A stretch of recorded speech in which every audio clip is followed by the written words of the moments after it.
নমস্কার, সোহম শক্তি ট্যারোতে আপনাদের সকলকে স্বাগত। আমি দীপান্বিতা সরকার। আজকে দেব একটু স্পেশাল রিডিং শ্রাবণ মাস নিয়ে। শ্রাবণ মাস যারা করছেন সোমবার করে তারা অলরেডি জানেন আমরা শিবের মাথায় জল ঢালি। আর যারা আমাদের তো পৃথিবীতে বিভিন্ন ধর্ম রয়েছে, তারা হয়তো করছেন না, স্বাভাবিক। তো তারা কিন্তু অবশ্যই এই সময় ধরিত্রী মাতাকে একটা উপহার দেবেন। তাহলে আপনাদের যে কষ্ট, যে দুর্দশা, সেটা কাটবে। উপহার কিভাবে দেব? প্রথমত একটা করে গাছ লাগাবেন আর তার যত্ন করবেন। সেই গাছটাই আপনার হিলিংয়ের উপায় হয়ে দাঁড়াবে। আপনার যে গাছ ভালো লাগে, ফল ফুল, যেটা মানুষকে আপনার অন্তরাত্মাকে যেটাতে খুশি দেয়, সেই গাছটাই আপনারা লাগাবেন।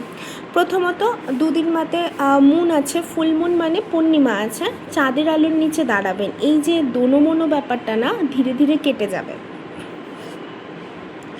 আপনাদের মায়ের সাথে রিলেশনটা হয়তো সেভাবে ভালো নেই কিছু জনার ক্ষেত্রে।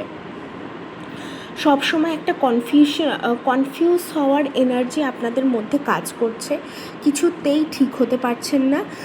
অ্যাকচুয়ালি আপনাদের 7 চাকরা ব্যালেন্সড নয়। তার জন্য মেডিটেশন তো মাস্ট। মেডিটেশন ওইভাবে হয় না, আমাদের সব কিছু অবজারভেশনের মাধ্যমে দিয়ে মেডিটেশন হয়। তো প্রথমত আপনাদের এই দোনোমনো ব্যাপারটা কাটবে। দ্বিতীয়ত আপনারা প্রচণ্ড চেজিং এনার্জিতে ছিলেন, আর এর মধ্যে কিছু মহিলা বা কিছু দিদি বা বোনেরা কনসিভ করেছেন। আপনাকে এটা বলতে পারি, আমি এই ফটোটা পুরোটা দেখাতে পারছি না, রেস্ট্রিকশন, রুলস অ্যান্ড রেস্ট্রিকশনসের জন্য ফেসবুকে। আপনারা না একটা স্পিরিচুয়াল বাচ্চার জন্ম দেবেন। হয়তো এই মুহূর্তে আপনাদের মাথার মধ্যে এই এখনই এই জিনিসটা হলো বা কিছু, এইটা নিয়ে কখনো ডাউট করবেন না।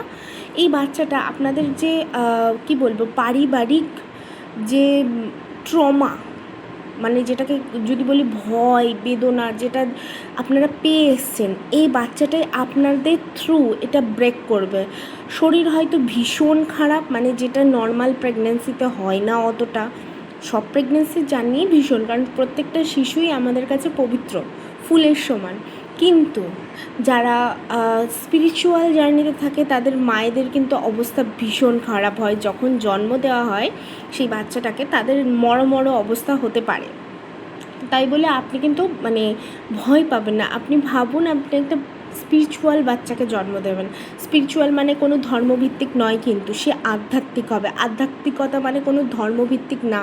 সে জীবনটাকে দেখবে সহজ সরলভাবে, সবার সাথে সে মিশবে, সবাইকে সে হিলিং, নিরাময় দান করবে। আপনাদের ওভারবার্ডেন হয়ে গেছে কিছু মানুষের ক্ষেত্রে, যেহেতু প্রেগনেন্সি সিচুয়েশান আছে, স্বাভাবিক টেনশান, চিন্তা, আমি পারছি না।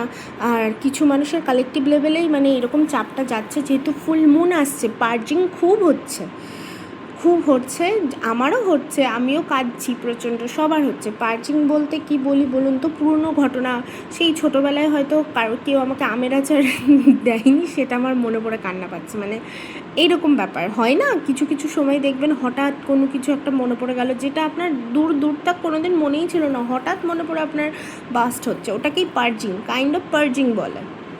আর যাদের তো রিলেশনশিপ নিয়ে চাপ ছিল, তাদের তো বেহাল অবস্থা, এত একা ফিল হচ্ছে। কিন্তু আপনি ভাবুন, এই একাকিত্ব যদি আপনি নিজে কাটিয়ে ফেলেন, আপনার জীবনে আর কাউকে লাগবে না। তো আগামী দিনে তো অনেক অপশান আপনি পাবেন, আর আপনি এগুলো নিজেই জানেন উত্তরগুলো সবটাই। আপনি বিচারের আশায় হয়তো ঈশ্বরের কাছে বসেছিলেন এর আগেও, যে ঈশ্বর আমার বিচারটা দাও, সেটা হবে, কিন্তু টাইম নিরপেক্ষ। কারণ টাইম সাপেক্ষ। একটু বাংলাতে অসুবিধা, আগেই বলেছি তো, একটু মানিয়ে নেবেন। তো আপনাদের এই বর্তমান সিচুয়েশানে শ্রাবণ মাসে যদি বলি, একটা ভালো কাজ করতে পারেন, গাছ লাগান, গাছেদের সাথে কথা বলুন। এই সময় আপনাদের বুধ অ্যাক্টিভ হবে। বুধ অ্যাক্টিভ হওয়া মানে কি, কমিউনিকেশন বাড়বে মানুষের সাথে, মানুষের ম্যান টু ম্যান বা ফেসবুক, হোয়াটসঅ্যাপ, যেখানেই হোক কমিউনিকেশন বাড়বে। কিন্তু আপনারা গাছ লাগান।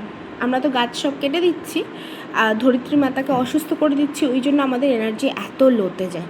তো লোতে গেলে তো হবে না, আমাদের স্পিরিচুয়াল হতেই হবে।